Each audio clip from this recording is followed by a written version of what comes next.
आधा घंटा यदि आप शरीर को भूलने वाला भजन कर लें तो आपके अंदर ऐसी सामर्थ्य आ जाएगी कि यहां से लेकर के ब्रह्मलोक तक को आप देख लेंगे। सिर्फ 30 मिनट यदि आपका ऐसा अभ्यास हो जाए कि आप 30 मिनट शरीर सुधी भूल गए, आप ध्यान में बैठे ये विस्मृत हो गया, बाहर 30 मिनट तक आपको शरीर की सुधी नहीं, इष्टाकार वृत्ति, केवल प्रभु, केवल स्वरूप स्थित, तो आप में इतनी आध्यात्मिक शक्ति आ जाएगी, यहां से बैठे ब्रह्मलोक तक को देख सकते हो, आप सूक्ष्म सृष्टि को देख सकते हो। ऐसी सामर्थ्य देखो, ललचाओ ऐसी सामर्थ्य के लिए। यहां ललचा रहे हैं समोसा चटनी गुलाब जामुन के लिए। आप सोचो यहां हमारी स्थिति क्या है कि अगर 4 जगह हम चले जाएं तो 200 तो हो ही जाएंगे, 50-50-50। और हमारी जो मानव देह की जो सामर्थ्य है वो कितनी है कि ऐसा भी सुख मिलता है कि वो ब्रह्मादिक के भोग सब विषम लागता है। वो ना ब्रह्म पद चाहता है, ना सम्राट पद चाहता है, ना रसातल की वो कोई सुख चाहता है, ना योग की सिद्धियां चाहता है। कैसा अद्भुत सुख प्रदान करता है ये मानव देह जो साधन परायण है। बाबा कह रहे हैं अगर 30 मिनट तक के लिए आप शरीर भूलने वाली साधना कर लेगी, इतना नाम में डूबे कि 30 मिनट तक होश ही नहीं, तो आपके सामने ये सूक्ष्म सृष्टियां प्रकाशित हो जाएंगी। देखो पूज्य भाई जी महाराज की ऐसी दशा थी कि 20-20 घंटे होश नहीं तो कहां थे? नित्य लीला में, प्रिया प्रीतम की दिव्य लीला। ये सब माया जलित लीला नहीं, प्रिया प्रीतम की लीला, श्यामा श्याम की अद्भुत लीला में आपने स्पष्ट अनुभव किया कि स्वभाव और शौक, इस पर विजय प्राप्त करे साधक। शौकीनी, खान पान, पहनना ओढ़ना, व्यवहारिक, और स्वभाव, इन 2 पर विजय प्राप्त करे साधक। शौकीनी नहीं होनी चाहिए और स्वभाव नहीं बिगड़ना चाहिए। जैसे काम क्रोध आदि जिससे बिगड़ा हुआ स्वभाव, इसको ठीक करें। अगर स्वभाव नहीं बदला, यह जो परे मोय सहज स्वभाव सी हरिवंश नाम रस चाओ, अगर स्वभाव नहीं पड़ा भगवत चिंतन का, भगवत भजन का, तो फिर ठीक अभी साधना नहीं हो रही। आपके अंदर ये खाने को मिलना चाहिए, पहनने को मिलना चाहिए, देखने को मिलना चाहिए, ये शौकीनी, अगर ये अंदर से चाह है तो अभी क्या साधना हुई है?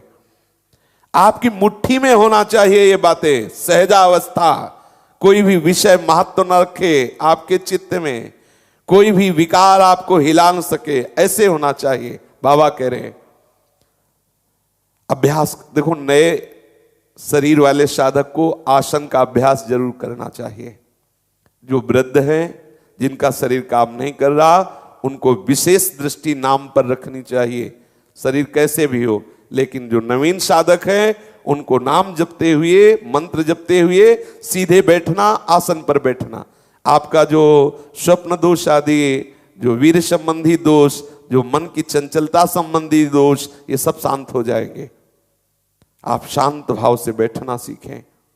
आप हल्का आहार करके और आप ब्रह्मचर्य रहते हुए जब शांत भाव से बैठने की चेष्टा करेंगे, वीर ऊर्ध्वगामी हो जाएगा, आपकी वायु शरीर की पच जाएगी।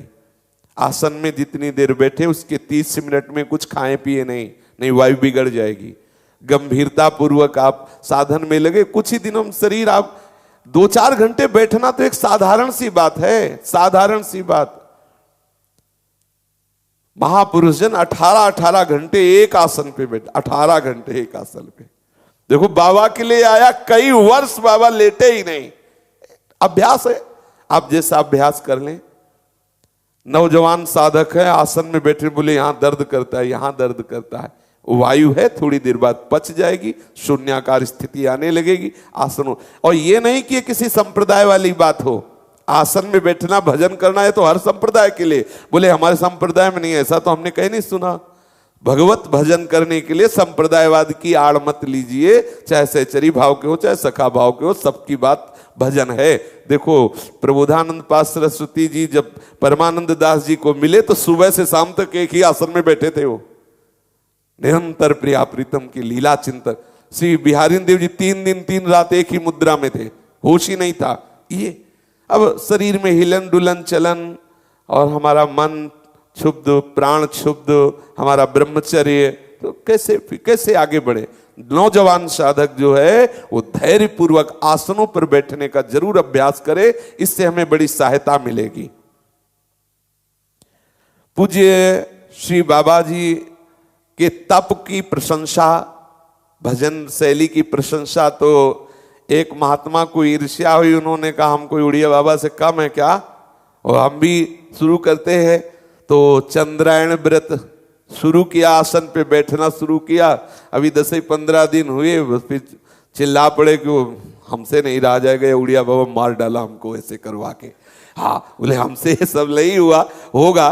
तब बाबा ने कहा देखी देखा साधे जोग, छीजे काया बाढ़े रोग, अपनी सामर्थ्य के अनुसार चलो। हाँ ये सब महापुरुष जन जो हमें बता रहे हैं, हमें अपनी दिनचर्या ऐसी बनानी है। लेकिन आज से सोचे कि हम चंद्रायण शुरू कर दें, एक कवल खा के 18 घंटा हम बैठे रहे, अपने हिसाब से चलिए। ये तो सब महारथी जन है, महापुरुष जन है, इनकी आज्ञा पालन कीजिए। और ऐसा सब कोई उड़िया बाबा थोड़ी बन जाएगा, सब कोई उस प्रेम रस या आत्मरस में डूबना उसी में है, लेकिन हम अपने अनुसार साधना करें, देखा देखी ना करें।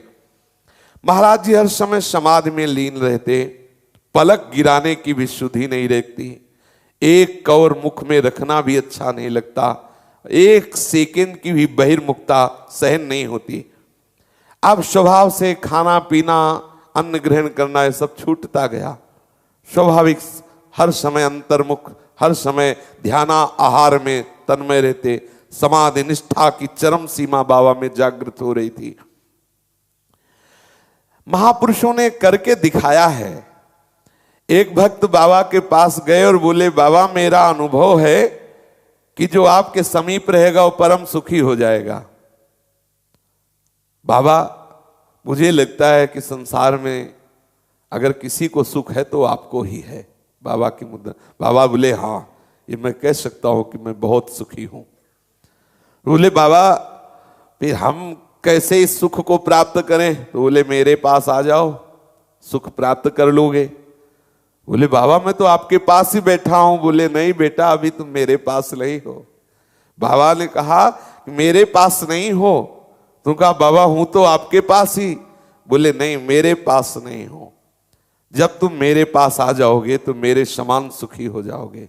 मेरे पास आने के लिए जिह्वोपस्थ सुख भ्रमम त्यज मनः पर्यंत दुखे क्षणात् पारुष्यम मृदु भाषणात् त्यज वृथालाप श्रमम मौनतः दुस्संगम त्यज साधु संगम बलात् गर्वम तु भंगे क्षणात् निंदा दुख मनिंद देव मुनिभिर निंदा कथा संस्मृते। संपूर्ण विषयों में दुख बुद्धि कर लो अगर मेरे पास आना है। मेरे पास कैसे आओगे? संपूर्ण विषयों में दुख बुद्धि कर लो और दो पर विजय प्राप्त करो, जिह्वा और जनेन्द्री उपस्थेंद्री। इन दो बस इन्हीं पर विजय प्राप्त करना और तो सब परास्त हो जाएंगे। ये दो ही साधक को नष्ट कर देती है। अच्छा अच्छा खाने को मिले और जनेन्द्री संबंधी चेष्टा। इस भ्रांति को त्याग दो कि रसेंद्री का कोई भी सुख है और जनेन्द्री का भी कोई सुख है। इसको छोड़ दो। मधुर भाषण बोलो, कठोर भाषण मत बोलो। नहीं बोलना आता मौन हो जाओ।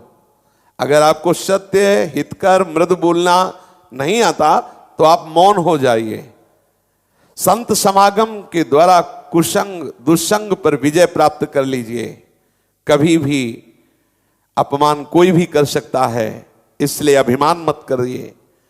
संसार बड़े बड़े भगवत अवतारों की भी निंदा करता है, इसलिए तुम्हारी भी निंदा करेगा।